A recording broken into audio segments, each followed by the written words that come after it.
aqui no Jornal Gente da Rádio Bandeirantes, em áudio e vídeo também, nas nossas redes sociais, com o governador de Minas Gerais, Romeu Zema, no estúdio da Rádio Bandeirantes. Governador, obrigada por ter vindo. Seja muito bem-vindo aqui à Rádio Bandeirantes. Bom dia, Thaís. Bom dia, Pedro. Bom dia a quem está nos escutando. É um prazer enorme estar aqui com vocês. O Cláudio Humberto, também direto de Brasília, conosco nessa entrevista, governador. Cláudio, quer começar perguntando para o governador Romeu Zema? Bom dia, governador. Muito bem-vindo ao nosso programa. A gente, agora há pouco, governador, ouviu aqui uma retrospectiva desses conflitos entre o governador de São Paulo e o presidente da República. Eu não vou cometer a indelicadeza de pedir que o senhor tome partido ou que faça uma apreciação, uma avaliação política disso, mas eu gostaria de saber do senhor, como governador de um dos estados mais importantes do Brasil, um estado com mais de 800 municípios. Eu gostaria que o senhor nos falasse sobre as relações, sobre a qualidade das relações que é necessário manter entre o chefe do Poder Executivo Federal e o chefe do Poder Executivo Estadual. Em que medida uma relação arruinada pode prejudicar o Estado? Em que medida a União também sofre consequências disso? Eu gostaria que o senhor falasse sobre essa relação institucional, que deve ser civilizada, deve ser profícua, né, entre o presidente da República e o governador do Estado, mas com foco em Minas Gerais. Bom dia, Cláudio. Eu concordo com você totalmente.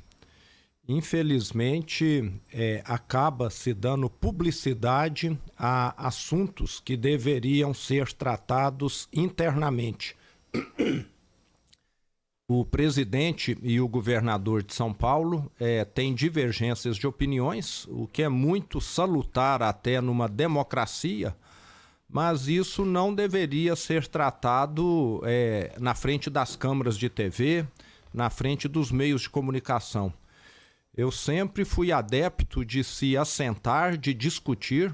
Muitas vezes as divergências perduram, mas nós sabemos que ninguém é 100% dono da verdade, que quando as outras pessoas têm um posicionamento diferente, geralmente esses posicionamentos têm alguma fundamentação. Ninguém acredita em algo ou vai por determinado caminho simplesmente para poder atacar outro. Geralmente acredita estar fazendo o melhor. E numa democracia isso seria extremamente recomendável. Infelizmente, acaba havendo um certo radicalismo, o que é muito ruim para São Paulo, para o Brasil, e é algo que nós temos evitado. Divergências ocorrem, mas vamos tratar isso civilizadamente e deixar a questão da campanha eleitoral para o momento oportuno. Porque senão, em vez de ficar governando, nós vamos estar eternamente fazendo campanha eleitoral. E a população precisa de governantes e não de candidatos por hora. Governador Romeu Zema, governador de Minas Gerais, no estúdio da Rádio Bandeirantes. Governador, o senhor é integrante do Partido Novo, que tem ali entre as suas propostas um compromisso muito grande, por exemplo, com o equilíbrio fiscal. Eu queria colocar esse assunto em pauta porque o senhor assumiu o governo do estado de Minas em 1º de janeiro de 2019, sucedeu a Fernando Pimentel do PT, encontrou um estado numa situação muito delicada em termos financeiros. Como é que a coisa andou até agora e como conciliar a necessidade de equilíbrio fiscal com a também necessidade de maior utilização de recursos públicos agora durante a pandemia da Covid-19? Você colocou muito bem, Thaís. Minas Gerais foi um estado arruinado. Quando me perguntam se na última gestão houve má gestão, eu falo que houve ausência de gestão. Uma coisa é você assumir uma propriedade rural que estava mal administrada. Pelo menos ela vai ter cerca, ela vai estar capinada, o gado vai estar lá. E outra situação é você assumir uma propriedade rural que foi abandonada. O estado de Minas Gerais foi totalmente abandonado. O estado de Minas deixou, isso é fato inédito no Brasil, de repassar recursos para os municípios, recursos do ICMS, recursos constitucionais. Nenhum governador nunca cometeu esse estelionato, exceto o ex-governador de Minas Gerais. Deixou 240 mil funcionários terem o seu nome inscrito no SPC e Serasa, porque descontou o pagamento consignado dos mesmos e não repassou aos bancos. E cabe agora ao meu governo estar reconstruindo o Estado. Nós estamos pagando os 7 bilhões e 200 milhões aos municípios em 33 parcelas. Aquilo que o último governo saqueou, eu estou pagando.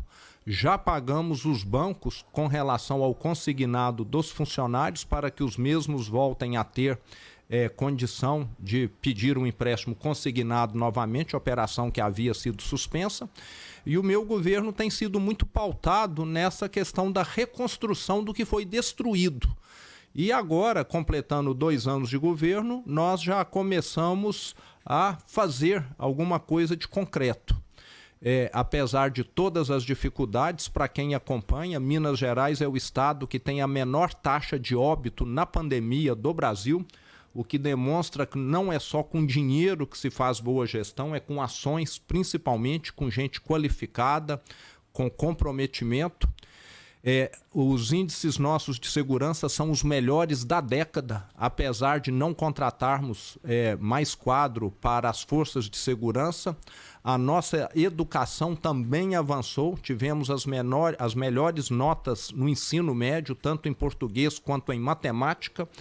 E só no ano passado eu consegui assinar de protocolos de intenção de investimento 50 bilhões de reais, 4 vezes mais que o último governo fez em 4 anos.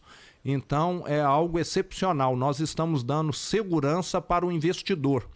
Fui muito criticado há 2 meses atrás porque obedeci uma determinação, uma decisão judicial de uma reintegração de posse, que a mídia, as fake news colocaram como se fossem 400 famílias produzindo. Na verdade, haviam lá 3 famílias sem nenhuma produção relevante, apenas alguma coisa de hortaliça. Mas eu posso dizer que hoje o Estado está caminhando. Nós hoje temos um Estado que é interessante para o investidor e está agora caminhando no caminho da prosperidade. Estamos assistindo agora, principalmente nesse mês de outubro, uma recuperação da economia acima da expectativa, o que é muito positivo. Governador, tem uma questão, né, que o senhor foi muito cobrado, que foi o aumento de salário para o funcionalismo público, né? Até pelas convicções e pelo discurso que o Partido Novo adotou.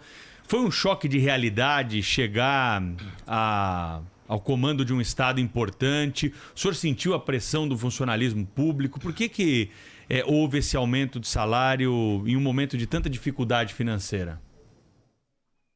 Sim, nós assumimos em janeiro de 2019, logo nesse primeiro mês, nós já tivemos a tragédia de Brumadinho, no dia 25 de janeiro, e concomitantemente manifestações de militares que já estavam há anos sem receber.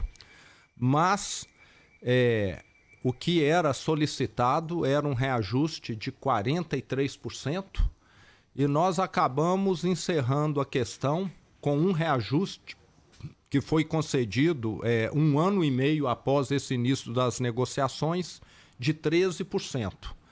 E é uma força de segurança que hoje tem muito menos efetivo do que no passado e tem conseguido reduzir a criminalidade.